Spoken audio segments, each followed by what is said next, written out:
Welcome to the morning show on WRCO Radio. We are here to talk about the upcoming celebration, a program recognizing the 35th anniversary of the Lower Wisconsin State Riverway Board and the Riverway. We're going to be talking about that coming up on Sunday. Executive Director Mark Cupp is here today. Also, former State Senator Dale Schultz, former Senate Majority Leader, is here to chat with us as well. Dale, 35th anniversary, and the station just celebrated a 75th. 75th, and I wanted to provide a little shout out for that because this radio station is pretty important, not only to Richland Center, but the whole area beyond the borders of Richland County.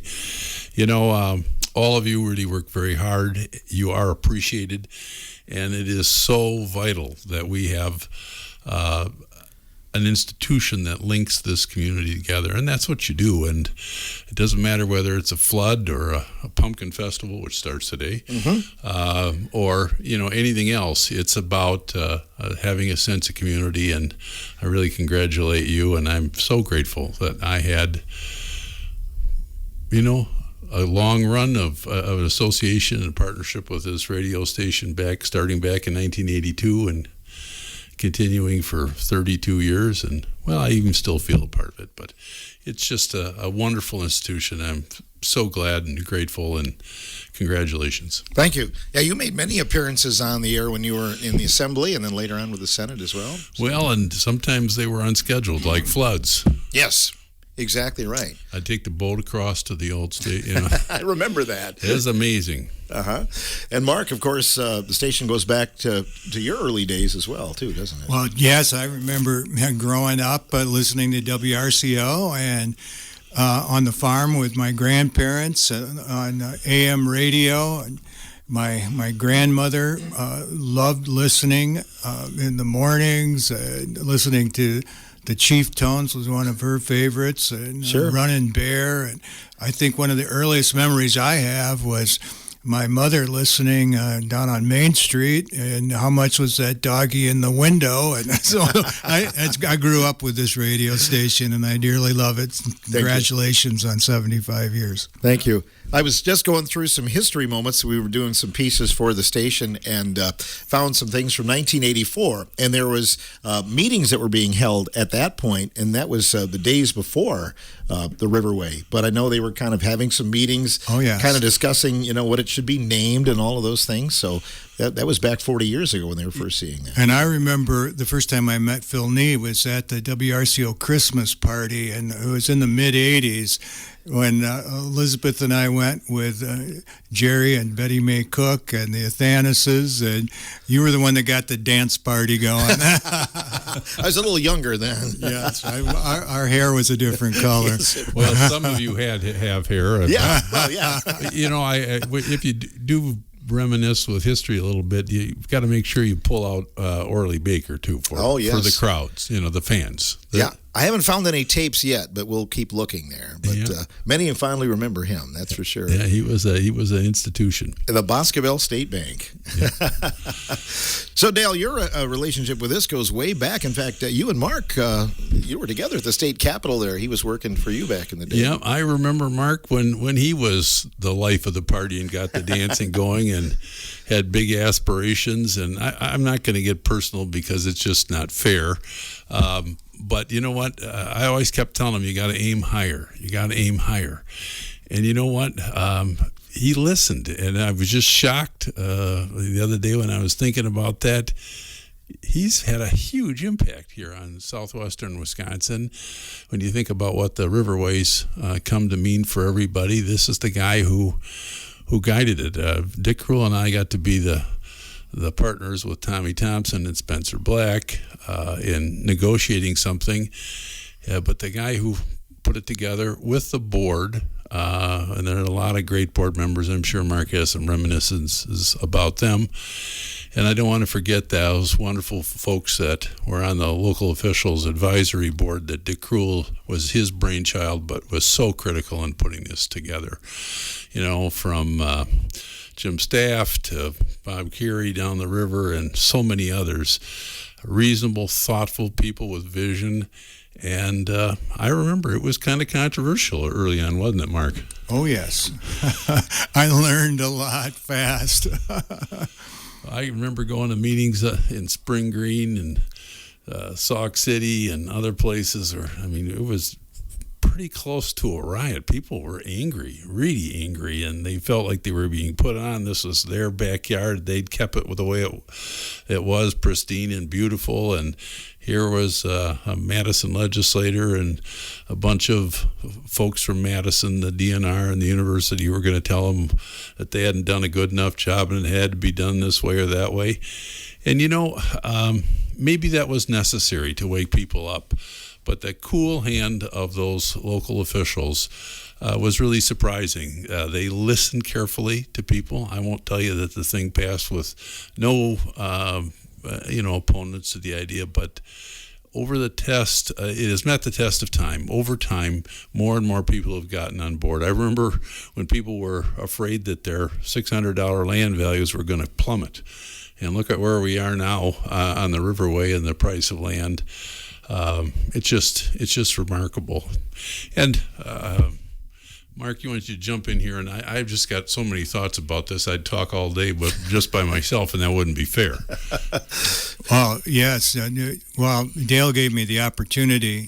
He opened the door for me, and he's been a mentor for me since those early days in the mid-'80s. And he said, Mark, I want you to go to the Citizens Advisory Committee. This preceded the local officials group. And I went to these meetings that were held a lot of times in Spring Green or Muscadet or Boscobel. And it was an eye-opening experience because there was a division between the local appointees to that.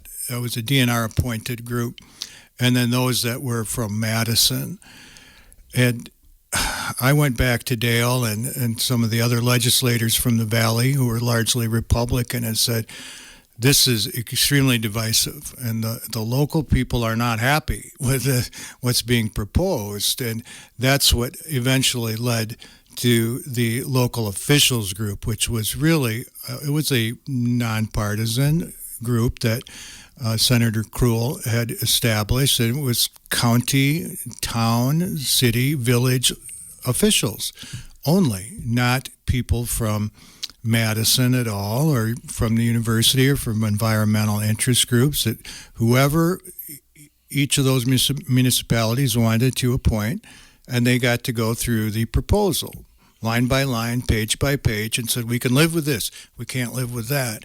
And that enabled Dale and Senator Krull to work with their colleagues to come up with a plan that the locals could live with. Not everyone, but the majority. And that was a key turning point to make it saleable to the majority of the population in the Valley.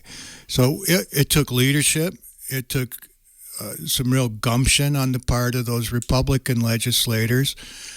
And then also the willingness on the part of Representative Spencer Black and the coalition that he put together on, let's just call it the Democrat side or the environmental interest side, to be willing to sit down at the table with Dale and Dick and Governor Thompson to hammer out that compromise. And that's really the leadership that Dale provided, and as I mentioned, the others on that side, that they were willing to look at this and what is in the best interest for their constituents, and also looking to the future for the 6-county area and for the lower Wisconsin River Valley, and the tremendous vision for what this project could be. So kudos to Dale. You know, Tommy Thompson deserves an awful lot of credit, because when the Democrats tried to pass this when they controlled the whole legislature, we were only barely able to defeat the implementation of a plan that people just hated. And it was Tommy Thompson who said, look, guys, this is going to happen. You should see that now. I can backstop you for a while, but you've got to get involved. And you know what? That was a big ask, I think, at that time for us who represented this area. But we trusted him. He stood behind us. And, you know, ironically, at the end of the day, there wasn't a lot of drama. Things fell together pretty well, and the reason they did is because those local officials put together, I think, a tougher plan than the one that was coming out of Madison. I mean, they really did care about the valley. They had historically done that.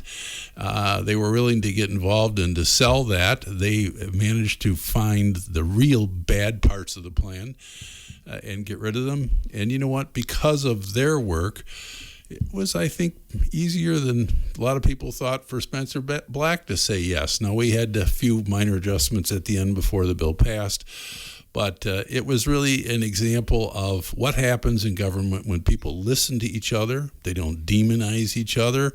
They work with one another, and they have a vision that's big enough to look forward into the future. And I look back 35 years, and I'm just stunned. I was out the other day. I had the good fortune to be out with my friend Jim Heyer, sturgeon fishing on the river. He's now dubbed me the king of the sand sturgeon because I didn't get a lake sturgeon, but we had a great time out there. And, you know, in the early morning on the river, in a lot of places because of this Riverway and because of Mark and the boards he's worked with over the years' efforts, it's just pristine. And, you know, the spirit of ages past fills you. And as the fog, you know, comes and it goes and you're listening to the river, it's just, we are very, very lucky to live in this 23rd Sound place, and it's something we should cherish and protect with all the fervor that we have. Probably think about your forefathers and people that went before us, you know, because they saw some of the same scenery that you're seeing these days, right? Well, Mark does some pretty good lectures, and I've listened to him a lot, reminding people about all the folks that have touched the Riverway, particularly the indigenous communities over the years for whom it had spiritual significance. And, you know, he's taken a personal interest of his archaeology and sort of blended it with the Riverway, which was never originally a part of the plans, but has turned out to be really a wonderful addition. It is just like some of the efforts to include eagle habitat in the Riverway that occurred later. And it means we have a world-class resource here. It seems the eagles are more prevalent than they used to be, Mark. We're seeing a lot more of them. It's one of the great success stories, and the fact that eagles are kind of the poster bird for success in the Riverway, and everyone loves to see the eagles. You know, when I was growing up around here, you had to go to northern Wisconsin to maybe have a chance of seeing an eagle, and now we have dozens and dozens of nesting eagles. And anytime you're out on the river, maybe crossing a bridge, you'll see an eagle on any given day. Now the tributaries of the river. And as Dale was describing those days with the negotiations, and we were sitting around that table in the governor's office, and we finally announced that a compromise had been reached, and Representative Black had quoted from Aldo Leopold, and Dale's talking about being out on the river with Jim Heyer, and Spencer Black's quoted from Leopold and said, "Yet there remains the river, in some places hardly changed since Paul Bunyan's day. At early dawn one can still hear it singing in the wilderness. Perhaps our grandsons, having never seen a river, will never miss the chance to set a canoe in singing waters." And I like to use that quote because that's why we have the Riverway, so that our grandchildren's grandchildren, perhaps even the seventh generation, will have a chance to set a canoe in the singing waters of the Wisconsin River. And at one of our anniversary events, or one of a Riverway recognition event, Spencer Black once said, I'm paraphrasing here, that the Riverway represented one of the greatest recent bipartisan environmental legislation in Wisconsin. And then he paused and said, no, not one of the greatest environmental bipartisan legislative acts in Wisconsin, but one of the greatest bipartisan legislative acts in Wisconsin. I mean, just total bipartisan legislative acts in Wisconsin. And when you look over the last 35 years, can you name one that has been more significant on a bipartisan basis? And a lot of that was due to him because there was criticism from the left for him sitting down with us, but he had the courage to do that and did it well. And there's one other group that deserves special recognition, and I would be remiss if I left you without mentioning the Lower Wisconsin Friends of the Riverway. Tim Zum is currently the president, and he and that group have done just a remarkable job of building support and thinking up opportunities to utilize the Riverway in an appropriate, thoughtful manner. And it's been a pleasure to get to know him and to see the impact that all those people that he's led to make this Riverway what it is. We can only wonder, but if we were starting it up today, would you be able to have that same support? I'm afraid that's not likely, and that's sad. And I think people, as they go to the polls this year, and I won't get any more political than this, that they ought to really sit down and think about who we are, who we want to be, and who we want to be our leaders, because all these things are hard work. Government isn't easy. I know we all laugh about it and shout about it, but if we don't work together and make it something that works for us, it may wind up working against us. And that's something that causes me to stop and think a lot. And I know that, for those people who participated over the years legislatively, Dwayne Johnsrud and Dave Brandemule and Joe Tregoning and Steve Freeze and Cheryl Albers, they all considered this a crowning achievement in their careers, and I think they worked hard, even if they didn't represent part of the Riverway, to be a united southwestern Wisconsin, and that's what I always loved about my job, is the strong, united, bipartisan front we had here in this area with independent thinkers who didn't need anybody to tell them what to think. If they were given the chance to sit down and work together, they could work it out. And again, kudos to those local officials who sat down and did the job they did. A crown jewel, that's for sure. And as you look at it, Mark, and Dale talked about it, maybe not being that popular at first, when you were in talks. How long did it go before maybe it became more of a popular thing as we look back on 35 years? Oh, boy. Well, those early years that Dale mentioned were difficult. The private landowners of Wisconsin, so we had the Plow Group, and then the Friends of the Lower Wisconsin, or FLOW.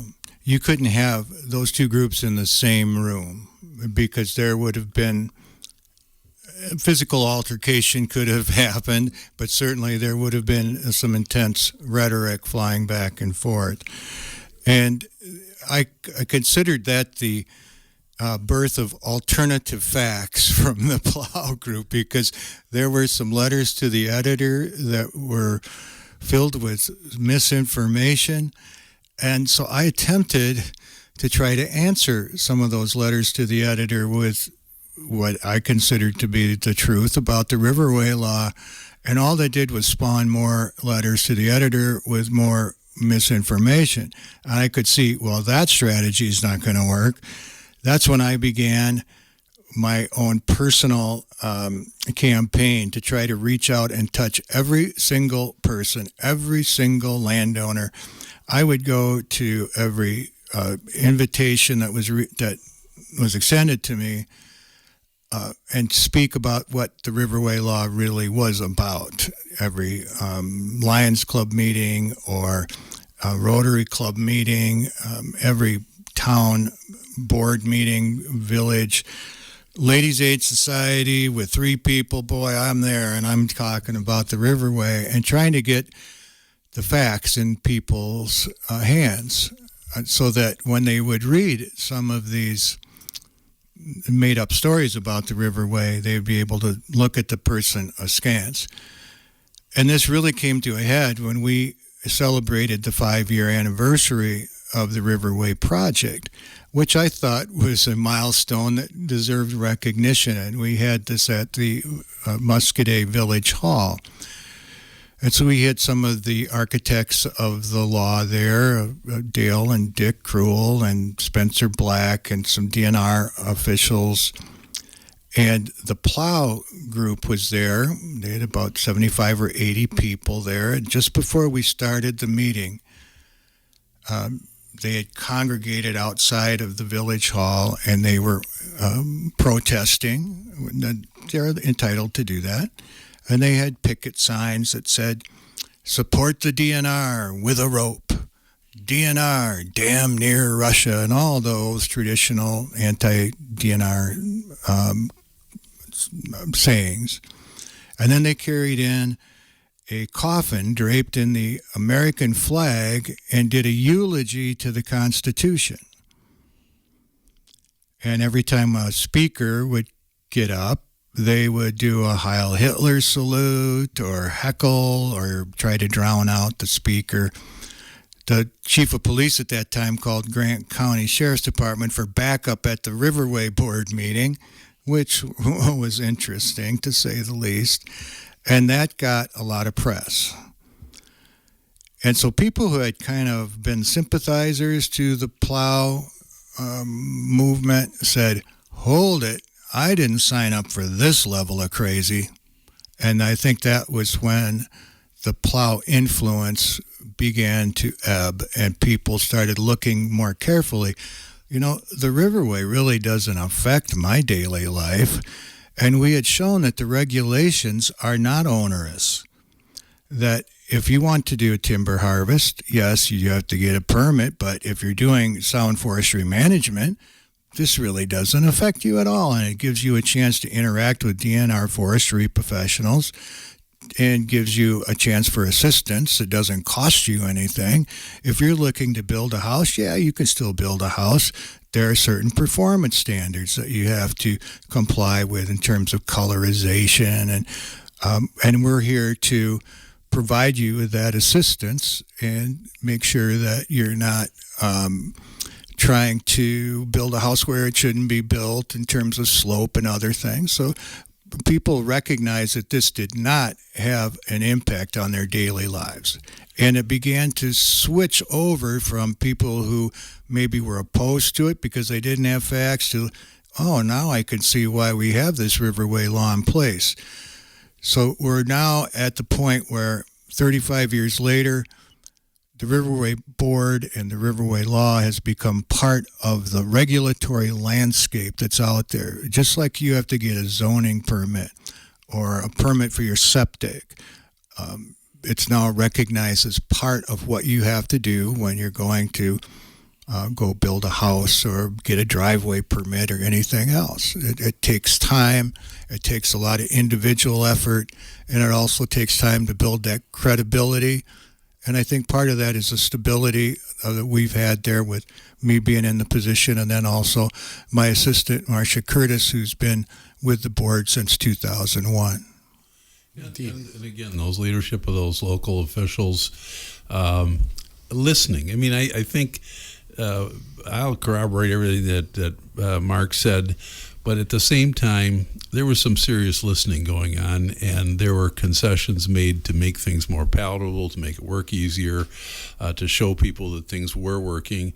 And I mentioned the land values. What does land now bring in Lower Wisconsin? An average of over $6,000 an acre. I think at least 10 times what it was. Now that didn't happen. A lot of that appreciation occurred because of the joint effort by the inhabitants of the Riverway, and I think the board is going to continue to listen, as will Mark, and hopefully our legislators, to what the people are saying. And if we stick together, I think we can enjoy the fruits of our labor for a long time to come. I'm highly suspicious that there will always be a few people out there who got to stir up trouble, but there's nothing new about that. We see that everywhere. Some people just have to suck lemons and eat prunes all day long, and that's just the way life is. But that's not going to be us. We see a happier future, and we're going to have a smile on our face and link arms and move into the future. Indeed. A lot of blood, sweat, and tears went into this, and it's worth celebrating. We'll talk about the upcoming program coming up on Sunday, celebrating the 35th anniversary of the Lower Wisconsin State Riverway. More coming up on The Morning Show.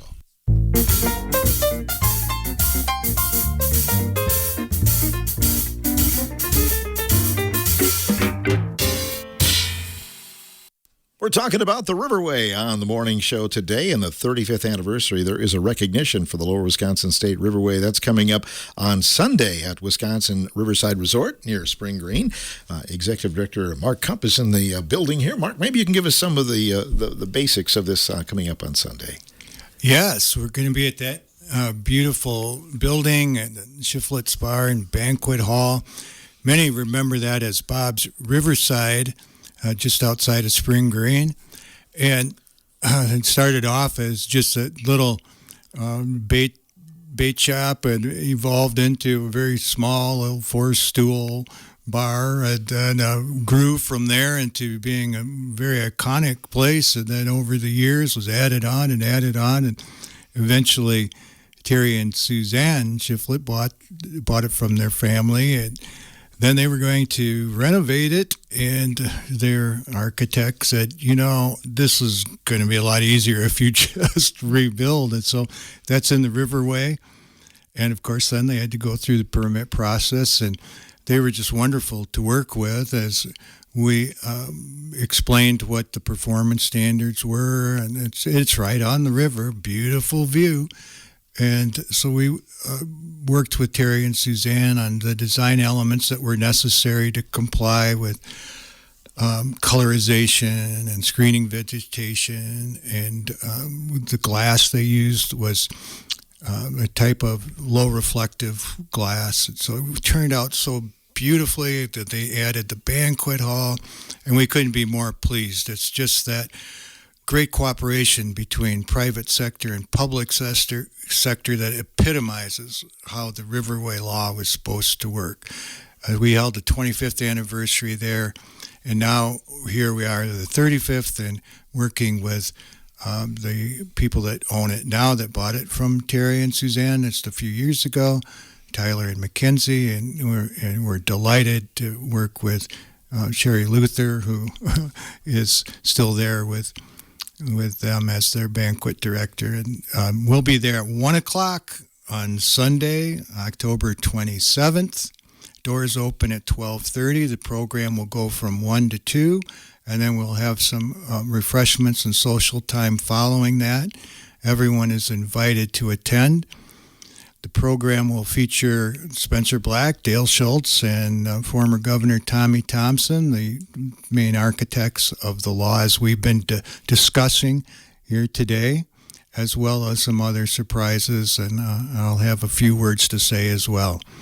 We'll have some fun slides after the main program while people are going through the line to get something to eat, and have a few songs as well during that time. So anyone who has an interest in the Riverway, former Riverway board members, former local officials advisory committee members, citizens advisory committee members, landowners, former and current DNR folks who've worked on the Riverway, anyone who has an interest in the Riverway is welcome to attend, and we would just love to see you there on Sunday, 1 o'clock, Wisconsin Riverside Resort.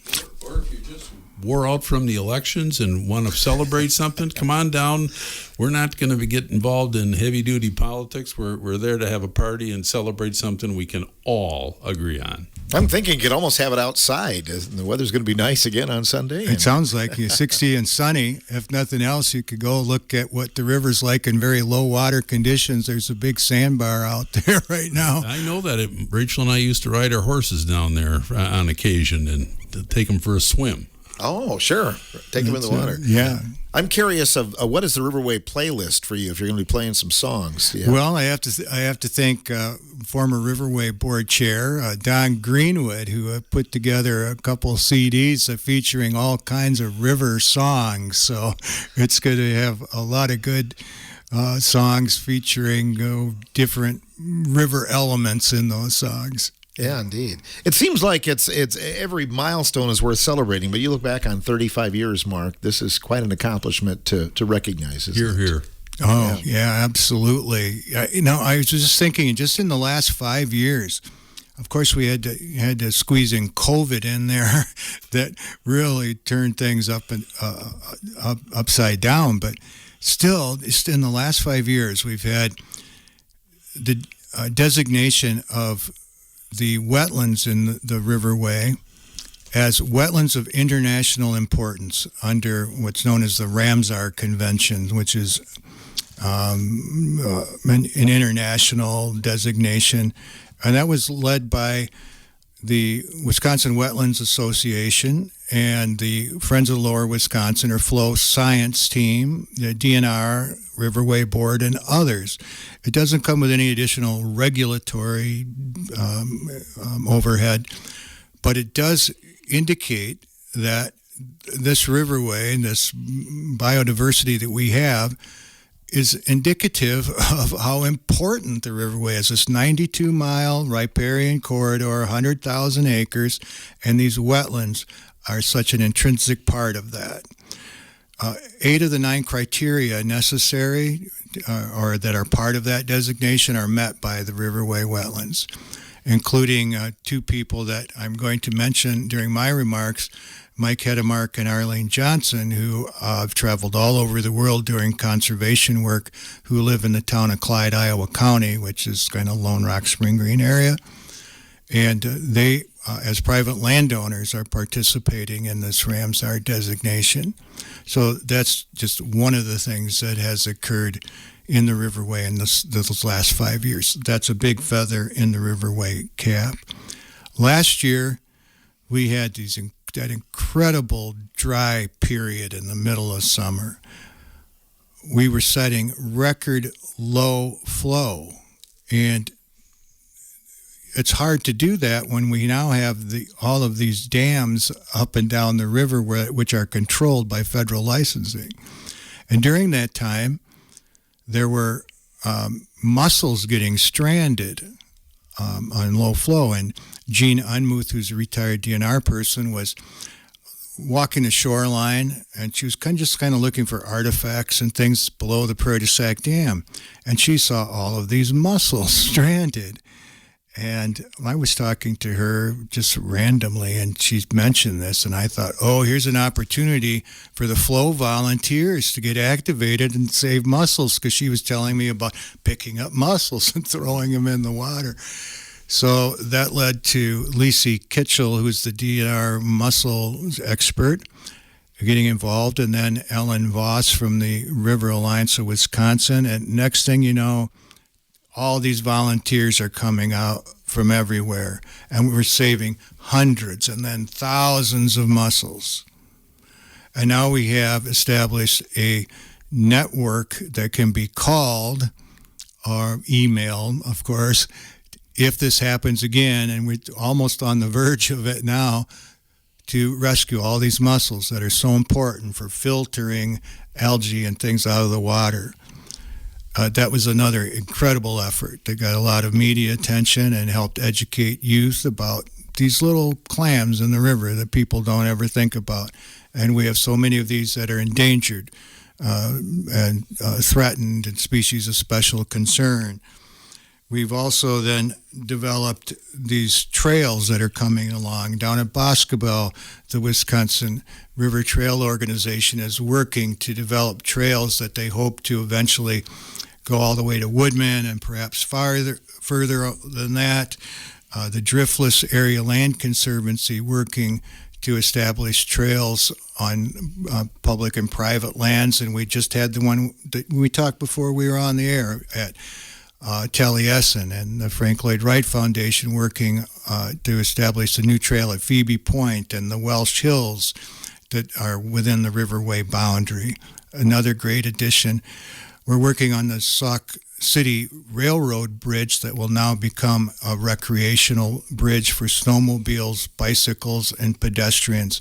An incredible link across the river that'll increase that whole area for all kinds of recreational activities. And my grand vision would be to have a trail that goes from Devil's Lake to Wyalusing, and those pieces are starting to slowly come together. All of these exciting things. Are you telling me that all this effort to save the Lower Wisconsin River is having a positive economic impact and might be the reason why fishing is so good?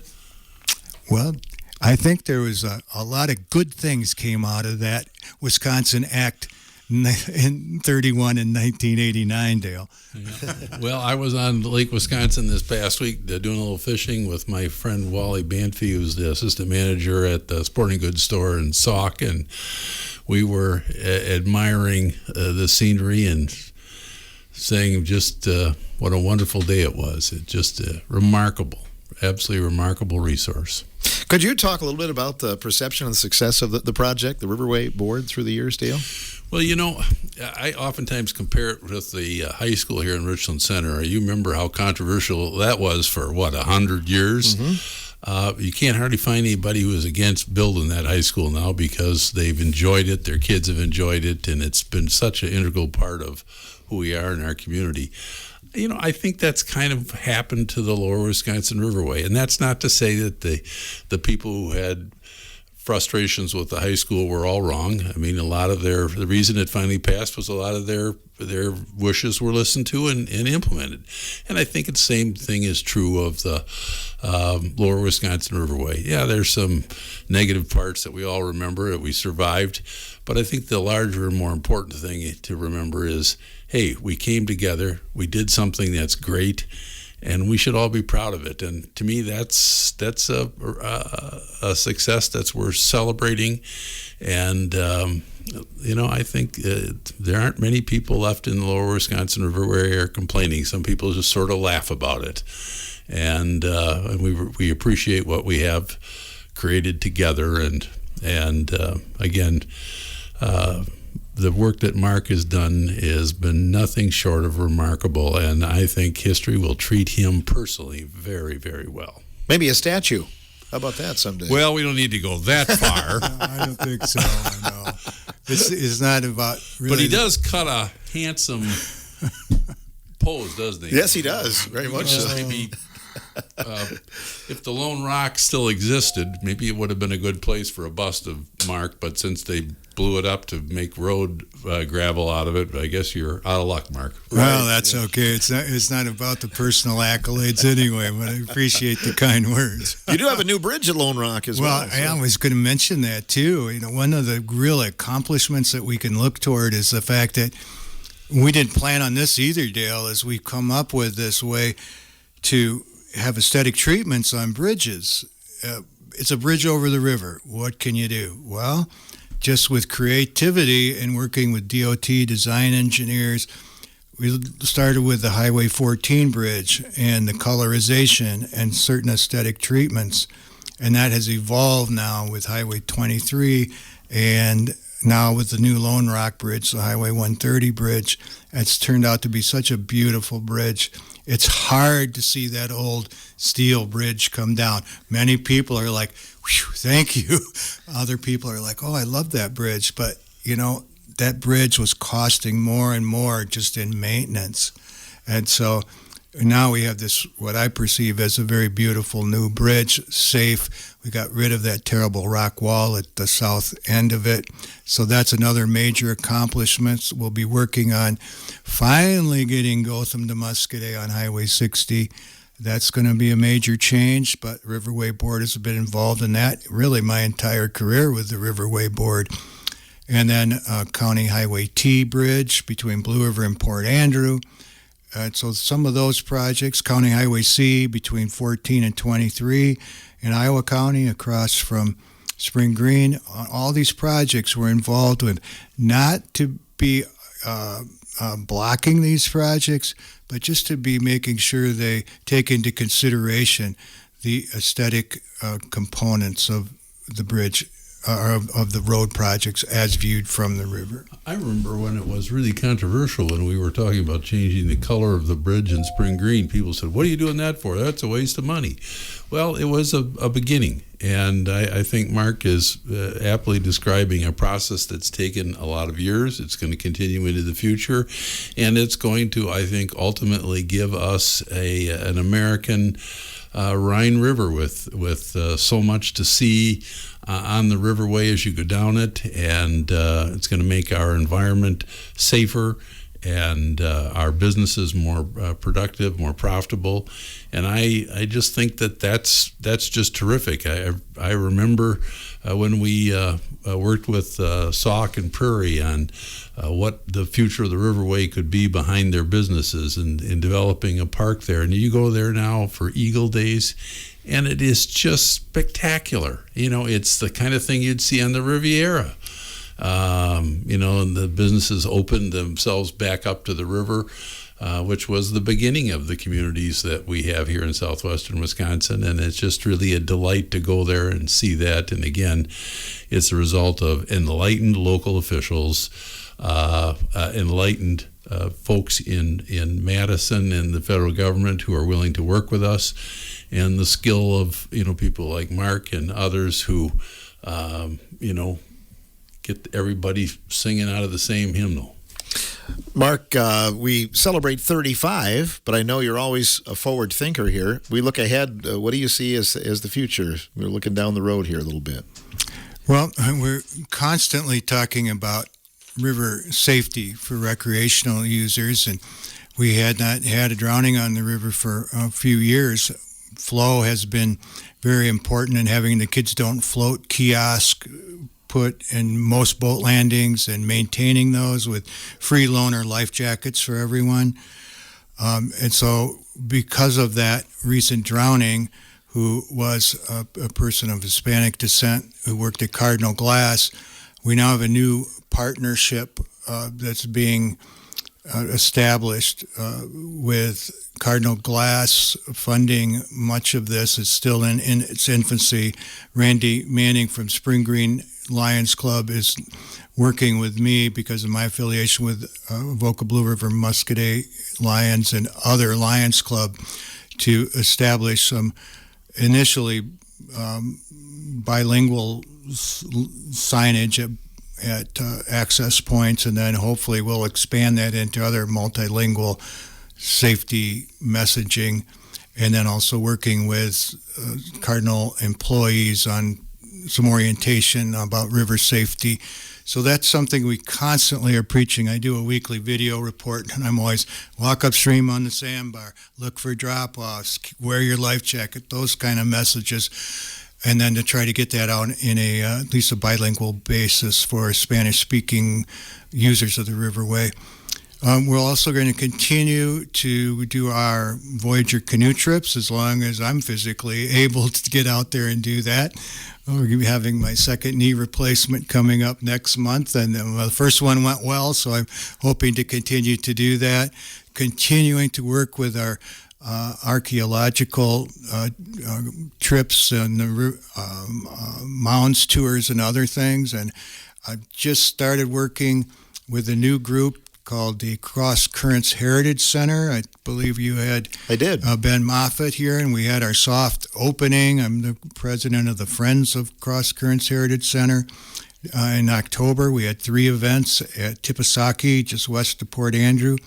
Well attended, such a quality organization, and Bruce and Ben Moffitt, who are descendants of the original non-native settler there, John Coombe in 1838. That's going to be a great asset for the Riverway, and particularly in Richland County, but that whole vicinity around Port Andrew Blue River. Fantastic resource for this area. So it's just one thing after another. You never run out of things that are available to do here in the lower Wisconsin Riverway. If you talk to tourism people, they say these are the kinds of authentic experiences in history that visitors to our area really want to see. And again, a thoughtful, visionary effort, partnership is yielding something that I know we're going to look back on, and maybe we'll be having 35 years of celebrating that group as well. Mm-hmm. We'll be back in the morning show studios in 35 years, right? Right. Something like that. I always That'd be tell cool. people, I hope you live forever and I live longer. Yeah, exactly. Anything else either you'd like to add this morning here as we wrap up our conversation? Well, let me wrap it up just the way we start. Thank you to WRCO and all you hardworking folks that make this a community we can be proud of and get me up and get me smiling in the morning. Thank you, Dale. Mark, good luck with your program on Sunday as well. Thank you, Phil, and thank you for the opportunity to talk about Riverway 35 years. And once again, congratulations to WRCO on the 75th anniversary. Thank you personally for being part of my daily listening, and particularly on Saturday nights, and all the wonderful sports events that you cover. It makes me happy. Thank you so much, Mark. I appreciate that. Thanks for listening.